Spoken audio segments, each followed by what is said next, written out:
बेटा कि ये तो पैसा एक साथ आने की एंट्री अपन ने बोल दी कि बैंक से ये डेबिट हो जाएगा, फिर ये ट्रांसफर करने की एंट्री हो जाएगी। अब इसी पे अगर प्रीमियम भी चार्ज कर रही हो तो कंपनी साथ में, कि सपोज 100 रुपीज का शेयर है और कंपनी ये बोलती है कि हम 20% प्रीमियम पे शेयर इशू कर रहे हैं, तो शेयर की प्राइस कितनी होगी? 120 होगी बेटा। 100 रुपीज का शेयर है, कंपनी उस पर 20% प्रीमियम अगर चार्ज करती है तो 100 का 20% कितना होता है? 20 रुपीज। तो 120 शेयर की प्राइस हो गई ओरिजिनल प्राइस। समझ में आ रही है बात? जिसमें से 100 तो उसकी क्या है? नॉमिनल वैल्यू है, ठीक है, और ये क्या है इसका? प्रीमियम। तो nominal value plus premium, total value कितनी होगी उस शेयर की? 120। तो अपने को यहाँ पर एंट्री जब बनाएंगे बेटा, तो फर्स्ट एंट्री तो आपकी 120 से यही रहेगी, इसमें कोई चेंजेस नहीं करना है, ये तो यही एंट्री है। अब इस टाइम पीरियड में अगर यहाँ पे प्रीमियम में, तो साथ में अपने को 2 सिक्योरिटी, प्रीमियम, रिजर्व और क्रेडिट करना पड़ेगा, ठीक है। क्यों क्रेडिट हुआ? तो उसका लॉजिक ये कहता है बेटा कि आपके लिए इनकम में आप एक्स्ट्रा चार्ज कर रहे हो, 100 की चीज 120 में सेल कर रहे हो, तो 20 रुपीज आपके लिए अर्निंग है, तो उसको अपन बोलते हैं बेटा सिक्योरिटी, प्रीमियम, रिजर्व, उसका पार्ट रहेगा। तो जो पैसा आएगा बेटा उसकी रिजर्व के नेचर आप सभी को पता है, क्रेडिट होती है, तो एसपीआर को अपने को हमेशा क्या करना है? क्रेडिट करना है। एसपीआर का full form security, premium, reserve. तो अमाउंट कैसे फिल करोगे? आप अलॉटमेंट के टाइम पे आया 120, उसमें से कैपिटल के सामने बेटा हमेशा उसकी फेस वैल्यू जाएगी। फेस वैल्यू का मतलब नॉमिनल वैल्यू, ओरिजिनल वैल्यू। तो शेयर कैपिटल, तो शेयर तो 100 का ही था, 20 रुपीज जो आपने एक्स्ट्रा चार्ज किया वो किस पे, किसके लिए? प्रीमियम के लिए, तो प्रीमियम के सामने 20 आएगा। ये एंट्री देख लीजिए, दिख रही है एंट्री बेटा सभी को?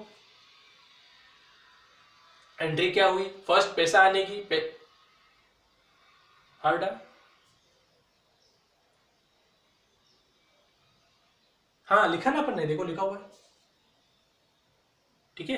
अपन ने ये बोला अभी कि प्रीमियम अगर चार्ज करती है कंपनी, तो प्रीमियम की एंट्री क्या रहेगी? तो जब अपन ट्रांसफर करेंगे उस टाइम पीरियड में प्रीमियम क्रेडिट हो जाएगा, जितना भी अमाउंट होगा प्रीमियम का। तो 100 का शेयर था, तो 20 रुपीज प्रीमियम था, तो प्रीमियम को अपन ने 20 से क्रेडिट कर दिया। कैपिटल के सामने हमेशा फेस वैल्यू, जो उसकी नॉमिनल वैल्यू होती है शेयर की, ओरिजिनल वैल्यू, वही आएगी, और कैपिटल और अलॉटमेंट के सामने जितना पैसा आपने रिसीव किया वो आ जाएगा। तो 120, 100 और 20 हो गया मैच, क्लियर? तो पार और प्रीमियम दोनों को मैंने इशू करना बता दिया। पार के टाइम पे प्रीमियम नहीं आएगा, नॉर्मल एंट्री हो जाएगी।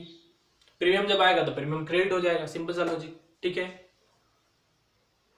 चलो अब अपन क्या करेंगे बेटा, इंस्टॉलमेंट वाइज बात करेंगे कि अगर कंपनी शेयर को इंस्टॉलमेंट में इशू करे तो किस तरीके से क्या प्रोसीजर रहेगा, ठीक है। तो वो समझना इंपॉर्टेंट है, क्योंकि बड़े क्वेश्चन जो आपके रहेंगे एग्जाम में, जो क्वेश्चन आएंगे वो 8 मार्क्स क्वेश्चन जो आता है, बड़ा क्वेश्चन नहीं आएगा, तो वहाँ पे वो इंस्टॉलमेंट वाला क्वेश्चन नहीं होगा, ठीक है। तो आपको क्लियर होनी चाहिए कि सिस्टम कैसे फॉलो करना है, कैसे एंट्रीज बनेगी, कौन सी एंट्री पहले होगी, कौन सी बाद में होगी, वो सब चीजें क्लियर होगी, ठीक है। तो फर्स्ट ऑफ ऑल अपन ये मानते हैं, सपोज कोई कंपनी है 1 लाख शेयर इशू कर रही है, ठीक है। एक एग्जांपल ले रहे हैं अपन, 1 lakh share issue at ₹100 each, ठीक है। अपन ने क्या बोला, 1 लाख शेयर इशू हो रहे हैं 100 रुपीज पे, और कंपनी जो अमाउंट जो मांग रही है वो इस तरीके से है कि एप्लीकेशन पे टाइम पे कंपनी के लिए 30 रुपीज आपको डिपॉजिट करवाना है, अलॉटमेंट के टाइम पे कंपनी ने बोल दिया आपको 30 और डिपॉजिट करवाना है, देन फर्स्ट कॉल पे आपको करवाना है 20 और सेकंड कॉल पे आपको करवाना है फिर से 20। तो अल्टीमेटली शेयर की प्राइस कितनी होगी? ये 100, 30 + 30 + 20 + 20, ठीक है। तो 100 का शेयर हो गया। इसको 100 रुपीज एक साथ नहीं मांगे, कंपनी ने क्या बोल दिया कि हम टुकड़ों में लेंगे। तो एप्लीकेशन के टाइम पे आप इतना दे दीजिएगा, अलॉटमेंट पे इतना देना है, फर्स्ट पे इतना देना है, सेकंड पे इतना देना है। बात समझ में आ रही है सभी को? ठीक है। तो ये तो क्वेश्चन का फॉर्मेट रहा। अब बात आएगी सॉल्यूशन पार्ट की। तो सॉल्यूशन में अपने को सीधा सा कॉन्सेप्ट क्या अप्लाई करना है। फर्स्ट ऑफ ऑल अपने को एप्लीकेशन, मैंने आपको सिखाया था बेटा कि आप हम सबसे पहले अगर आपको शेयर खरीदना है तो आपको अप्लाई करना पड़ेगा। तो पैसा, बिना पैसे के कभी शेयर के लिए एप्लीकेशन फॉर्म नहीं भरा जाता है। तो आपको अप्लाई करने के लिए उसकी एप्लीकेशन मनी भी साथ में जमा करानी पड़ेगी। सपोज आपको इस कंपनी के शेयर खरीदने हैं, सपोज 10,000 शेयर खरीदने हैं आपको, तो आपको 30 रुपीज के हिसाब से 10,000 × 33 लाख रुपीज जमा कराने पड़ेंगे। तो उससे आपने अप्लाई कर दिया। अब कंपनी के ऊपर डिपेंड करता है कि वो आपको कितने शेयर अलॉट कर दी। कंपनी के पास ओवर सब्सक्रिप्शन हो गया, ज्यादा डिमांड आ गई, तो आपको हो सकता है कम शेयर दे, हो सकता है नहीं भी दे, कोई दूसरा रीजन हो सकता है, कोई भी रीजन हो सकता है। बट फाइनली अपने को ये चीज समझनी है कि चाहे शेयर मिले ही नहीं मिले, पर पब्लिक को पहले पैसा तो जमा कराना ही पड़ेगा। तो उसकी एंट्री फिक्स है कि पैसा आने की एंट्री होगी। वो एंट्री है आपकी बैंक अकाउंट डेबिट। बैंक क्यों डेबिट हुआ ये आपको क्लियर कर चुका हूँ। कंपनी के पास पैसा आ रहा है तो बैंक को डेबिट करेगी वो, ठीक है। किस बात का आ रहा है, शेयर एप्लीकेशन का, तो टू शेयर एप्लीकेशन। ठीक है, अब यहाँ पे अलॉटमेंट वर्ड लगाने की जरूरत नहीं है, क्यों नहीं है, क्योंकि अलॉटमेंट का अपना अलग काम है, फर्स्ट कॉल अलग है, अलग से कॉल हो रही है उसकी, तो उसको साथ में लेने की जरूरत नहीं है। अभी सिर्फ एप्लीकेशन का ही पैसा आ रहा है, तो 30 शेयर्स 30 रुपीज चाहिए। नंबर ऑफ शेयर्स अपने पूरी कंपनी के 1 लाख के हिसाब से 30 के टोटल शेयर अमाउंट आएगा 30 लाख रुपीज। कोई डाउट किसी को फर्स्ट एंट्री में? क्लियर है? अब सेकंड एंट्री आप सभी को पता ही है बेटा कि हमेशा क्या करना है, पैसा जैसे आएगा एप्लीकेशन के अंदर उस पैसे को कहाँ ट्रांसफर करना है आपको, कैपिटल के अंदर। तो अभी शेयर एप्लीकेशन यहाँ पे क्या है बेटा, क्रेडिट है, तो अब यहाँ पे क्या हो जाएगा, वो डेबिट हो जाएगा। कहाँ ट्रांसफर करना है, शेयर कैपिटल में, तो टू शेयर कैपिटल आ जाएगा यहाँ पर। अमाउंट वापस वही 30 लाख आपका।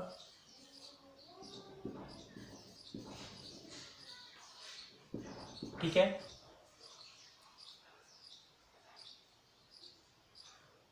कोई डाउट? ये चीज तो क्या है बेटा कि आपने पहले भी सीख ली तो आपको इजी रह रही है। अब बात समझिए मेन इंपॉर्टेंट चीज यहाँ से, अब आपने अप्लाई कर दिया, अब कंपनी ने डिसाइड किया कि हम आपको पूरा शेयर देना, जितना आपने अप्लाई किया उतना दे रहे हैं, अब आप अलॉटमेंट का पैसा जमा करिए। तो हर बात फर्स्ट चीज, जैसे मैंने एग्जांपल उस दिन भी दिया था कि अगर आप स्कूल में फर्स्ट टाइम किसी न्यू स्कूल में आप एडमिशन लेते हो तो फर्स्ट ऑफ ऑल आपसे एडमिशन फीस जमा करवाई जाती है, फर्स्ट इंस्टॉलमेंट जमा कराई जाती है, सारा एक साथ अमाउंट जमा करवा लिया जाता है। पहले आप जमा करवाते हैं, उसके बाद ही आपको एडमिशन मिलता है, यही प्रोसीजर होता है स्कूल का, है ना। तो अब यहाँ पर कंपनी के टाइम पीरियड में भी यही कंडीशन है कि फर्स्ट ऑफ ऑल आपको अप्लाई करना पड़ेगा, एप्लीकेशन का पैसा जमा करना पड़ेगा, उसके बाद कंपनी आपको शेयर अलॉट करेगी। तो अब आगे से जितना भी पैसा कंपनी को रिक्वायरमेंट रहेगा ना, तो कंपनी आपसे डिमांड करेगी, जैसे स्कूल डिमांड करती है। स्कूल एक बार आपने जमा करा दिया, एडमिशन हो गया, अब जैसे आपके एक इंस्टॉलमेंट के बाद जैसे दूसरा महीना स्टार्ट हो गया तो स्कूल में आपको इन्फॉर्मेशन मिल जाएगी कि आपको इस डेट तक इतना अमाउंट जमा कराना है। मतलब पहले आपको इन्फॉर्मेशन मिलेगी तभी पता चलेगा ना कि इस डेट को इतना कराना है। समझ में आ रही है बात? विदाउट इन्फॉर्मेशन आपको पता नहीं चल पाएगा। तो सेम चीज कंपनी भी क्या करती है बेटा, पहले आपको इन्फॉर्म करती है कि भाई एप्लीकेशन के टाइम पे आपने पैसा जमा कराया तो उससे आपको शेयर अलॉट हो चुके हैं, अब अलॉटमेंट के अमाउंट को डिपॉजिट करवाने की डेट सपोज 20 दिसंबर हमने डिसाइड किए, तो 20 दिसंबर से पहले पहले आपको अमाउंट डिपॉजिट करवाना है। तो फर्स्ट ऑफ ऑल कंपनी ने क्या किया, आपसे डिमांड की। समझ में आ रही है बात?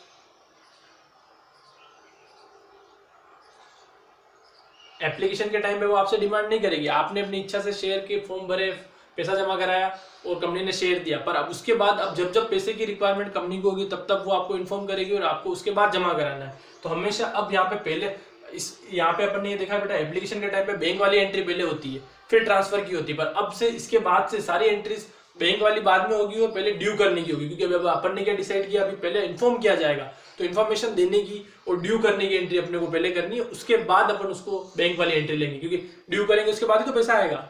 समझ में आ रही बात?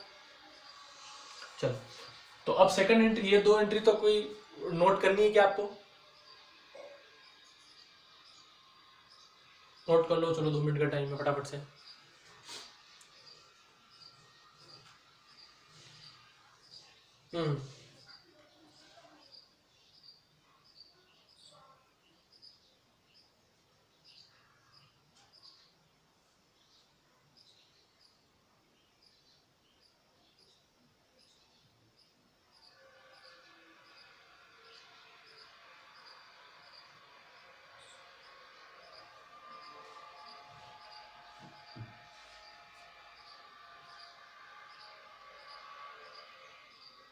कर लिया बेटा नोट?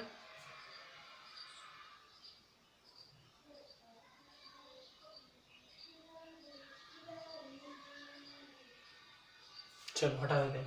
अब वापस बात क्या हुई, अपन ने अभी डिसाइड किया कि अब बैंक वाली एंट्री पहले नहीं होगी, पहले ड्यू करने की एंट्री होगी। तो अलॉटमेंट का पैसा कंपनी सपोज ड्यू कर रही है, तो ड्यू करने की एंट्री कैसे बनी, जिस बात का पैसा आप ड्यू कर रहे हो उसको कर दो डेबिट।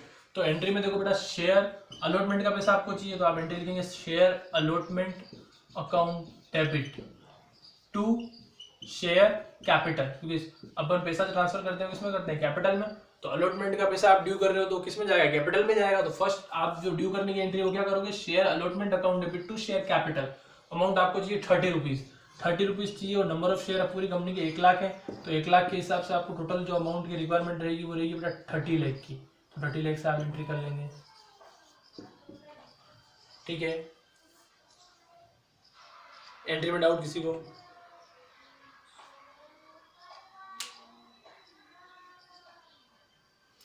अब क्या होगा, आपने ड्यू कर दिया, अब पब्लिक को पता चला कि अच्छा हमको पैसा डिपॉजिट करवाना है, तो पब्लिक अमाउंट अपना डिपॉजिट करवाएगी। तो जब डिपॉजिट करवा देगी तो कंपनी एंट्री करेगी, पैसा आएगा तो बैंक डेबिट करेगी, तो बैंक अकाउंट डेबिट हो जाएगा आपका। जब पैसा आने की एंट्री होगी तब किस बात का आ रहा है? अलॉटमेंट का। पैसा किस बात का देगा, जमा करा रही है पब्लिक? अलॉटमेंट का। तो जिस बात का आ रहा है उसको क्रेडिट कर लेते हैं, तो टू शेयर अलॉटमेंट एंट्री होगी आपकी। ठीक है, अमाउंट आपका वही 30 लाख रुपीज, जो पूरा अगर जमा हो गया है तो अच्छी बात है। ठीक है, एरियर भी हो सकता है, कोई डिफॉल्टर भी हो सकता है, तो वो आगे अपन टॉपिक पढ़ेंगे कि जब ऐसा होगा तो क्या एंट्री बनेगी। अभी अपन ये मान के चल रहे हैं कि सारे शेयर होल्डर ने सारा पैसा टाइमली डिपॉजिट कर दिया। हो सकता है कभी कोई डिफॉल्टर हो सकता है, तो उसका टॉपिक अपन आगे पढ़ेंगे। कॉल इन एरियर बोला जाता है उसको। ठीक है, तो कोई हो सकता है एडवांस में भी जमा करा दे, अलॉटमेंट के टाइम पे फर्स्ट कॉल सेकंड कॉल का पैसा भी दे, तो वो कॉल इन एडवांस होता है। वो भी अपन आगे टॉपिक्स होंगे, जब आएंगे तब बात करेंगे। अभी अपन सिर्फ कॉमन टॉपिक लेके चल रहे हैं कि सारा पैसा अपना टाइमली आ गया है और उसकी अपन एंट्री बनेगी। कोई डाउट किसी को? क्लियर है? ड्यू करने की एंट्री सबको समझ में आई बेटा? जिस बात का पैसा ड्यू कर रहे हो उसको कर दो डेबिट, और कैपिटल ऑलवेज क्रेडिट रहेगी। फिर जब अमाउंट आएगा तो बैंक डेबिट हो जाएगा, और जिस बात का पैसा आ रहा है उसको आप क्रेडिट कर लीजिए, तो एंट्री बन जाएगी बैंक टू शेयर अलॉटमेंट। ठीक है, अब अपन बात करेंगे बेटा अलॉटमेंट के बाद नंबर किसका है? फर्स्ट कॉल का। तो अपन फर्स्ट कॉल की एंट्री बनाना स्टार्ट करेंगे। तो अभी अपन ने लॉजिक क्या सीखा? फर्स्ट कॉल, जिस बात का पैसा आप ड्यू कर रहे हो उसकी एंट्री पहले होगी। तो फर्स्ट कॉल आप ड्यू कर रहे हो तो जिस बात का पैसा मांग रहे हो उसको डेबिट कर लो, अभी अपन ने डिसाइड किया था। तो share first call account debit, और क्या बोला था, पैसा कहाँ हो जाएगा? कैपिटल में। तो टू शेयर कैपिटल, ये एंट्री अपने को करनी रहेगी। अमाउंट आपका फर्स्ट कॉल पे आपको चाहिए 20 रुपीज, तो 20 मल्टीप्लाई बाय कंपनी के नंबर ऑफ शेयर 1 लाख, तो इट मीन्स ये हो गया आपका 20 लाख रुपीज की रिक्वायरमेंट आपको रहेगी। ठीक है, कोई डाउट एंट्री में? ठीक है, अब वापस क्या हुआ? फर्स्ट कॉल ड्यू हो गई, पब्लिक फिर से पैसा जमा करेगी, पैसा जमा करेगी तो फिर से कंपनी को पैसा मिलेगा, तो कंपनी किसको डेबिट करेगी? बैंक को। बैंक अकाउंट डेबिट हो जाएगा। किस बात का पैसा आ रहा है? फर्स्ट कॉल का, तो to share first call, simple. ठीक है, तो अमाउंट आ गया आपका 20 लाख। क्लियर? सेम चीज सेकंड कॉल के टाइम भी होगी। फिर सेकंड कॉल जो आप ड्यू करोगे तो यहाँ पे आ जाएगा share second call account debit to share capital 20 into 1 lakh, बस 20 लाख आ जाएगा। बैंक वाली एंट्री में bank to share second call लगा दीजिए, खत्म हो क्वेश्चन आपका। क्लियर? अच्छे से समझ में आया सभी को? इंस्टॉलमेंट में अगर एंट्री होगी तो सीक्वेंस क्या रहेगी? First of all always application के टाइम पे बैंक वाली एंट्री पहले होगी, फिर ट्रांसफर की होगी। पर उसके बाद से अलॉटमेंट से अपन क्या करेंगे? पहले ड्यू करने की एंट्री करेंगे, उसके बाद बैंक वाली एंट्री करेंगे। ये चीज क्लियर है सभी को? चलो बढ़िया।